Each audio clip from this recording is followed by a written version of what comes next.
exactly what to do with it. 14-0 Pittsburgh. Meanwhile, from the comeback player of the year, Alex Smith, that's the last thing we want to see, bleeding profusely after being cleated. It's the other leg to be cleared. Now, critical moment, final seconds of the first half with the clock ticking down. Alex Smith getting sacked on a third down play. No timeouts left. They're trying to run the field goal team out, but the clock is going to be stopped by the officials, and this may have been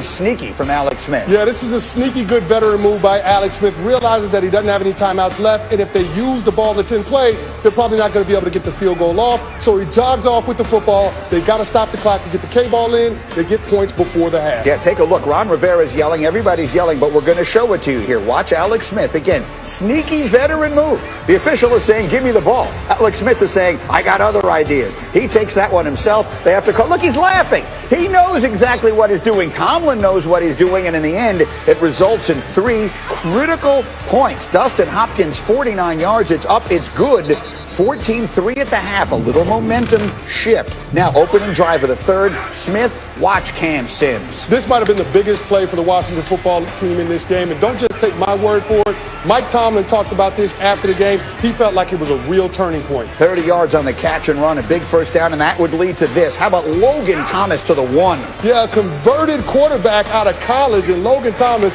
with some great hands, being able to get it down to the 1. He's really turned into a professional tight end. They would punch it in from there. So 14-10 Steelers. Fourth quarter, it's 17-10. It's Smith. It's Thomas. Oh, he's so wide open. We're all tied. Yeah, that's a busted coverage right there, but don't fault the Washington football team. Alex Smith just taking advantage of the miscues by the Steelers. So we're all even. Now, the Steelers have a 4th and 1 on the 28. Their kicker, Chris Boswell, is out. The rookie, Matt Wright, is there. And so Mike Tomlin elects to go for it. The throw is to Anthony McFarland. There's a miscue there, and the Washington football team takes over on downs, and that leads to this. How about this catch? This is a big-time catch right here by Cam Sims. Being able to survive the ground, one-handed grab, pressure situation. Can't do it any better than that. That's a big first down. Later in the drive, Dustin Hopkins from 45 away. At first it looks it's going to hook, but then it hangs, and it's good. So Washington up 20-17. But Mike Tomlin had used his timeouts well. They were going to have plenty of time, but there's no time when this happens. Another deflection.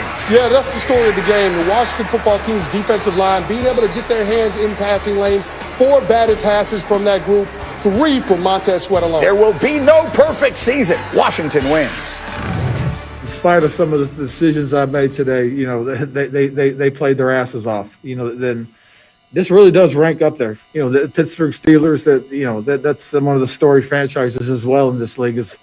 So to come in and win, you know, that was big for our guys. I'm real proud of them. Different points along the journey, you get a chance to learn about yourself, who you are, what you're made of, individually and collectively. And it takes the journey to reveal that. And so, you know, we're faced with a loss now, so we'll get an opportunity to smile in the face of it. Again, anytime anything bad happens in my life, I want Mike Tomlin explaining to me the positive side of it. But so let's look at this, Jeff. So many different directions. What is your number one takeaway from last night's game?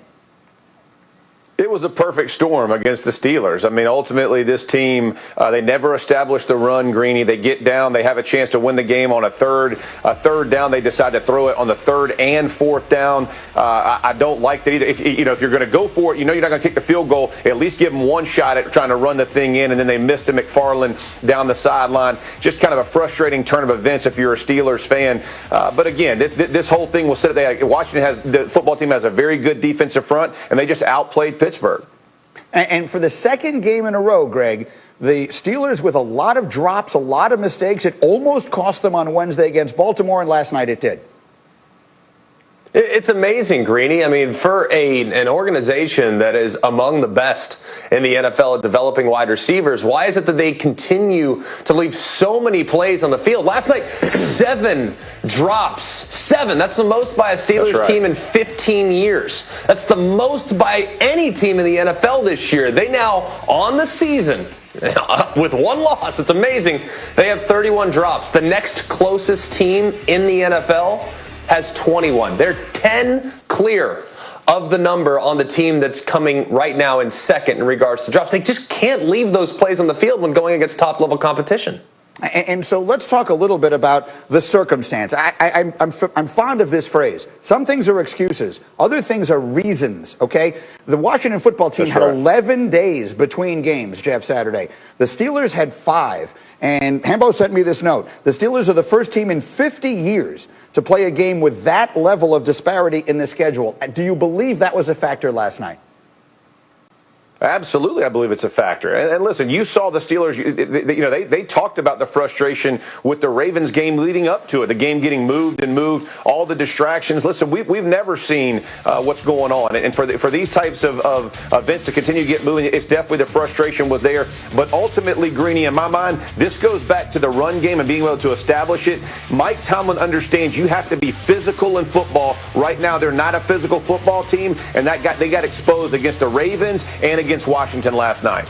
All right, so Chris Canty, let me come to you, because let's give credit where it's due. We said this a couple of weeks ago when we were trying to figure out who in the NFC East was really good. There's one unit, if you will, in that division that is clearly special, and that is the front seven in Washington, and they won that game last night. Yeah, and we knew Washington's front seven would be good coming into the season just based on the draft capital that they put in that unit. But last night, in that ball game, they absolutely dominated the front of the Pittsburgh Steelers. The offensive line could not get any movement at the line of scrimmage, and you saw it in that second quarter goal line stand that they had. The Pittsburgh Steelers had 6 cracks at it, including 4 runs by Benny Snell. They still weren't able to punch it in, and you saw the physicality right there. That group was able to keep that game close for the Washington football team. Their offense couldn't get right. They were 0 for 8 on third downs in the first half, but they were able to do just enough to make sure that they kept it within reach, and then that offense clicked in the second half. So a little later in this hour, we're going to get deeply into what this means for Washington and the NFC East race. But let me just ask this simply to you, Jeff Saturday. The Steelers are 29th in the league in rushing. Last night, it appeared they didn't even want to bother to try. Do you believe they can win the Super Bowl that way?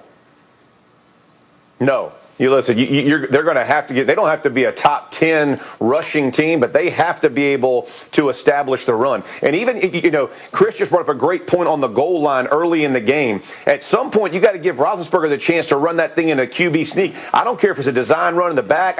But backing them up 5 yards and trying to do RPOs. Listen, teams play against it. They script it. They've all seen it in college. At some point, it's got to be the guy in front of me. I got to dominate him. And right now, the Steelers aren't even giving themselves the opportunity, because they're never even attempting it, which is just ridiculous in my opinion. I think at some point, Tomlin understands he's got to get back to physical football. That's got to be the onus coming up for this Buffalo Bill week. To be clear, they have played the last 2 games without James Conner, who's on the COVID list. But still, Greg, final thought on that Steeler offense. Do they look ready for prime time? And prime time obviously means January. They got to start adjusting to what they're giving people. They're becoming a little predictable, guys. Against Baltimore, Chris just referenced the fact that there were 4 tip passes in the game. Against Baltimore, they threw the ball under 2.5 seconds 37 times. So we now know, hey, we might not be able to rush Ben Roethlisberger. Let's get the